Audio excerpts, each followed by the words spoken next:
ಇನ್ನು Ranya gold smuggling case ದಿನಕ್ಕೊಂದು turn ಪಡಿತಾ ಇದೆ. ತನಿಖೆ ತೀವ್ರಗೊಂಡಷ್ಟು ಹಲವು ಸಂಗತಿಗಳು ಬಯಲಾಗ್ತಾ ಇದೆ.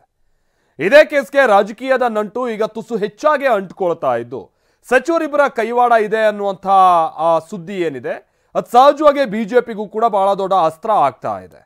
ಇದೀಗ ಇದೇ ಆರೋಪದ ವಿಚಾರವಾಗಿ ಸಚಿವ ಪ್ರಿಯಾಂಕ್ ಖರ್ಗೆ ಮತ್ತೊಂದು ಟ್ವಿಸ್ಟ್ ಕೊಟ್ಟಿದ್ದಾರೆ.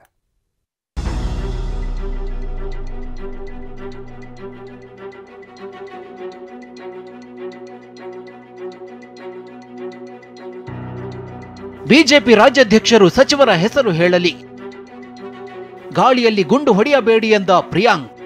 ರನ್ಯಾ ಚಿನ್ನದ ಗಣಿಯನ್ನ ಡಿಆರ್ಐ ಅಧಿಕಾರಿಗಳು ಬಗೆಯುತ್ತಿದ್ದು ಬಂಗಾರ ರಹಸ್ಯ ಭೇದಿಸುತ್ತಿದ್ದಾರೆ. ಈ ಮಧ್ಯೆ ಈ ಸ್ಮಗ್ಲಿಂಗ್ ಕೇಸ್ನಲ್ಲಿ ಸಚಿವರು ಇದ್ದಾರೆ ಅಂತ ಬಿಜೆಪಿ ಮಾಡಿರೋ ಆರೋಪ ಕಾಂಗ್ರೆಸ್ ಪಡೆಯನ್ನ ಕೆರಳಿಸಿದೆ. ವಿಜಯೇಂದ್ರ ಮಾಡಿದ್ದ ಆರೋಪಕ್ಕೆ ತಿರುಗೇಟು ಕೊಟ್ಟಿರೋ ಸಚಿವ ಪ್ರಿಯಾಂಕ್ ಖರ್ಗೆ ಗಾಳಿಯಲ್ಲಿ ಗುಂಡು ಹೊಡೆಯೋದು ಬೇಡ, ಹೆಸರು ಹೇಳಲಿ ಅಂತ ಸವಾಲ್ ಹಾಕಿದ್ದಾರೆ. ಅಷ್ಟೇ ಅಲ್ಲ, ದುಬೈನಲ್ಲಿ ವಿಜಯೇಂದ್ರ ದುಡ್ಡಿದೆ, ಹೋಗಿ ಬರೋದು ಜಾಸ್ತಿ ಅಂತ ಯತ್ನಾಳ್ ಹೇಳಿದ್ದಾರೆ. ಹೀಗಾಗಿ ವಿಜಯೇಂದ್ರಗೆ ಗೊತ್ತಿರಬಹುದು ಅಂತ ಬಾಂಬ್ ಹಾಕಿದ್ದಾರೆ. ಕೆಂಪೇಗೌಡ ಏರ್ಪೋರ್ಟ್ನಲ್ಲಿ ಪ್ರೋಟೋಕಾಲ್ ಸಿಗ್ತದೆ, ಸೆಕ್ಯೂರಿಟಿ ಚೆಕ್ ಕೂಡ ಆಗೋದಿಲ್ಲ ಅಂತ ಹೇಳಿದ್ರೆ ಇದರಿಂದ ಘಟಾನುಘಟಿಗಳಿದ್ದಾರೆ, ಕೆಲವು ಸಚಿವರಿದ್ದಾರೆ ಅನ್ನುವ ಮಾಹಿತಿಗಳು ಕೂಡ ಹೊರಗೆ ಬರ್ತಾ ಇದೆ. ಇದರಿಂದ ಯಾರ್ಯಾರು ಅಡಗಿದ್ದಾರೆ ಅನ್ನೋ ಮಾಹಿತಿ ಬಹುಶಃ ಮುಖ್ಯಮಂತ್ರಿಗಳು ಕೂಡ ಇದ್ದೇ ಇರ್ತದೆ. ಸತ್ಯವನ್ನು ಬಹಿರಂಗಪಡಿಸಬೇಕು, ಯಾರು ಅನ್ನೋದನ್ನು ಮುಖ್ಯಮಂತ್ರಿಗಳು ಗಮನಕ್ಕೆ ಬಂದಿದ್ದು ಅವರ ಬಹಿರಂಗಪಡಿಸಬೇಕು, ಅವ್ರಿಗೆ ಮಾಹಿತಿ ಇದ್ರೆ ಅಂತ ಅನ್ನುವ ಮಾತನ್ನು ಈ ಸಂದರ್ಭ ಹೇಳೋದಕ್ಕೆ ಇಚ್ಛಪಡ್ತೇನೆ. ಸುಮ್ಮನೆ ಬಿ ಜೆ ಪಿಯವರು ಇಬ್ಬರು ಸಚಿವರ ಕೈವಾಡ ಇದೆ ಅಂತ ನಮ್ಮ ಯಾರು ಬಿ ಜೆ ಪಿ ರಾಜ್ಯಾಧ್ಯಕ್ಷರು ಹೇಳಿದ್ರು. ಈಗ ಯತ್ನಾಳ್ ಅವ್ರು ಏನು ಹೇಳ್ತಾರೆ ಅಂದರೆ ವಿಜೇಂದ್ರ ಅವರಿಗೆ ದುಬೈ ಬಗ್ಗೆ ಭಾಳಷ್ಟು ಅನುಭವ ಇದೆ ಅಂತ. ಹೌದಾ ಇಲ್ಲ? ನಾವೆಲ್ಲ ಹೇಳ್ತಾ ಇರೋದು, ಯತ್ನಾಳ್ ಅವ್ರು ಹೇಳಿರೋದು ದುಬೈನಲ್ಲಿ ವಿಜೇಂದ್ರ ಅವ್ರದ್ದು ಸಾಕಷ್ಟು ದುಡ್ಡಿದೆ ಅಂತ, ದುಬೈಗೆ ಹೋಗೋದು ಬರೋದಿದೆ ಅಂತ. ಅವ್ರಿಗೆ ಗೊತ್ತಿರ್ಬೋದು, ಮಾಹಿತಿ ಇದ್ದರೆ ಕೊಡಲಿ, ವಿ ವಿಲ್ ಟೇಕ್ ಆ್ಯಕ್ಷನ್. ತನಿಖೆ ಕೊಡಲಿ, CBI ಅವ್ರದ್ದೇ ಸಂಸ್ಥೆ ಅಲ್ವಾ, DRI ಅವ್ರದ್ದೇ ಸಂಸ್ಥೆ ಅಲ್ಲ, ಯಾರು ಬೇಡ ಅಂದಿರೋದು? ಸುಮ್ಮನೆ ಗಾಳಿನಲ್ಲಿ ಗುಂಡು ಹಾರಿಸಿದ್ರೆ ಪ್ರಯೋಜನ ಇಲ್ಲ ಸ್ವಾಮಿ, ದಾಖಲೆಗಳು ಕೊಡಿ.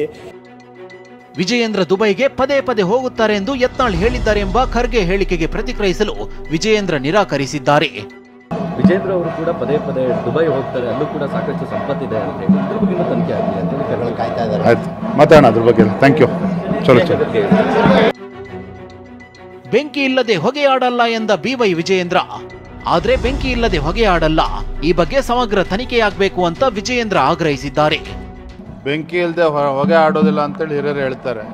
ಇಂಥ ಒಂದು ಗಂಭೀರವಾಗಿರ್ತಕ್ಕಂಥ ಪ್ರಕರಣ ಯಾರ್ದೋ ಬೆಂಬಲ ಇಲ್ಲದೇ ಆಗೋದಕ್ಕೆ ಸಾಧ್ಯ ಇಲ್ಲ. ಒಬ್ಬ ಹಿರಿಯ IPS ಅಧಿಕಾರಿಯ ಮಗಳು ಒಂದು ಕಡೆ ಆದರೆ ಸಚಿವರ ಅವಳ ನಿಕಟ ಸಂಪರ್ಕ ಇತ್ತು ಅಂದರೆ ಬೆಂಬಲ ಇತ್ತು ಅನ್ನೋದನ್ನು ಕೂಡ ಸಾಕಷ್ಟು ಚರ್ಚೆಗೆ ಗ್ರಾಸ ಆಗಿದೆ. ಸಚಿವರಿಗೆ ಹೆದರಿಕೆಯಾಗಿ ಡಲ್ ಆಗಿ ಕೂತಿದ್ದಾರೆ. ಪ್ರಿಯಾಂಕ್ ಖರ್ಗೆ ಹೇಳಿಕೆಗೆ ತಿರುಗೇಟು ಕೊಟ್ಟಿರೋ ಬಿಜೆಪಿ ಶಾಸಕ ಭರತ್ ಶೆಟ್ಟಿ, ಕೆಲ ಸಚಿವರಿಗೆ ಹೆದರಿಕೆ ಶುರುವಾಗಿದೆ, ನಿನ್ನೆ ಡಲ್ ಆಗಿ ಕೂತಿದ್ದವರ ಮೇಲೆ ಗಮನ ಹರಿಸಿ ಎಂದಿದ್ದಾರೆ. ಕೇಳಿ ಬಂದಿರೋ ಆರೋಪಗಳಿಗೆ ಮೊದಲು ಉತ್ತರ ಕೊಡಿ ಅಂತ ಕೌಂಟರ್ ಕೊಟ್ಟಿದ್ದಾರೆ. ಈಗ ಇವರು ಹಿಟ್ ಅಂಡ್ ರನ್ ಆಗಿ ಅವರ ಮೇಲೆ ಏನು ಅಪವಾದ ಬಂದಿದೆ ಅದಕ್ಕೆ ಅವರು ಉತ್ತರ ಕೊಡಲಿ. ಯಾಕೆ ಪೊಲೀಸ್ ಫೋರ್ಸ್ ಯೂಸ್ ಆಗ್ತಾ ಇದೆ, ಯಾಕೆ ಪ್ರೋಟೋಕಾಲ್ ಕೊಡ್ತಾ ಇದ್ದಾರೆ, ಯಾಕೆ ಸ್ಮಗ್ಲಿಂಗ್ ಮಾಡುವಂತ ವ್ಯಕ್ತಿ ಫ್ರಿಸ್ಕಿಂಗ್ ಆಗದೆ ಚೆಕಿಂಗ್ ಆಗದೆ ಹೇಗೆ ಹೊರಗೆ ಬರ್ತಾ ಇದ್ರು, ಎಷ್ಟು ಸತಿ ಇದಾಗಿದೆ, ಅದಕ್ಕೆಲ್ಲ ಉತ್ತರ ಕೊಡ್ಲಿ ಅವರು. ಇವರೆಲ್ಲರ ಸಹ ಬಾಯಿ ಬಂದಾಗೆ ಮಾತಾಡ್ತಾ ಇದ್ದಾರೆ. ಯಾಕಂತ ಹೇಳಿದ್ರೆ ಅವರಿಗೆ ಎಲ್ಲೋ ಒಂದ್ ಕಡೆ ಚಳಿ ಕೂತಿದೆ, ಸ್ವಲ್ಪ ಹೆದರಿಕೆ ಆಗಲಿ ಸ್ಟಾರ್ಟ್ ಆಗಿದೆ, ಎಲ್ಲೋ ನಮ್ಮ ಹೆಸರು ಬರ್ತದೆ, ಎಲ್ಲರೂ ಇನ್ವಾಲ್ವ್ ಆಗಿ ತೋರ್ತಿದ್ದಾರೆ. ಯಾರೆಲ್ಲ ಮಂತ್ರಿಗಳು ನಿನ್ನೆ ಡಲ್ ಆಗಿ ಕೂತಿದ್ದಾರೆ ಅವ್ರ ಬಗ್ಗೆ ಎಲ್ಲರ ಸಹ ಗಮನ ಹರಿಸೋದು ಒಳ್ಳೆ. ನೀವು ಅವ್ರು ಚೆಕಿಂಗ್ ಆಗದೆ ಅವ್ರಿಗೆ ಹೇಗೆ ಬರ್ತಾ ಇದ್ರು, ನೀವು ಪ್ರೋಟೋಕಾಲ್ ಅನ್ನು ಯಾಕೆ ಕೊಟ್ಟಿದ್ರಿ, ಅದಕ್ಕೆ ಉತ್ತರ ಮಾಡಿ. ಯಾರು ಇನ್ವಾಲ್ವ್ ಆಗಿದ್ರು ನಮ್ಮ ಸೆಕೆಂಡ್ ಕ್ವಶನ್. ಯಾವುದೇ ಸಚಿವರ ಕೈವಾಡ ಇಲ್ಲ ಎಂದ DK Shivakumar, Ranya gold smuggling ಕೇಸ್ನಲ್ಲಿ ಸಚಿವರ ಕೈವಾಡ ಇದೆ ಎಂಬ ಆರೋಪಕ್ಕೆ ಪ್ರತಿಕ್ರಿಯಿಸಿರೋ DK ಶಿವಕುಮಾರ್, ಇದೆಲ್ಲ ರಾಜಕೀಯ ಪ್ರೇರಿತ ಆರೋಪ ಎಂದಿದ್ದಾರೆ. ಈ ಪ್ರಕರಣದಲ್ಲಿ ನಮ್ಮ ಯಾವುದೇ ಸಚಿವರ ಕೈವಾಡ ಇಲ್ಲ ಎಂದು ಕಡ್ಡಿ ಮುರಿದಂತೆ ಹೇಳಿದ್ದಾರೆ.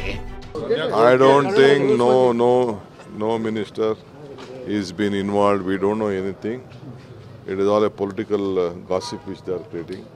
ಯಾವ ಮಂತ್ರಿನೂ ಇನ್ವಾಲ್ವ್ ಆಗಿಲ್ಲ, ಯಾವುದಕ್ಕೂ ಸಂಬಂಧ ಇಲ್ಲ.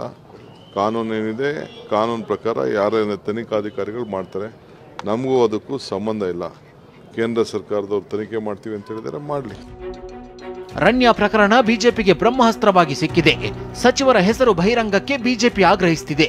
ನೀವೇ ಹೆಸರು ಹೇಳಿ ಅಂತ ಕಾಂಗ್ರೆಸ್ ಕೌಂಟರ್ ಕೊಡ್ತಿದೆ. Bureau report, TV9.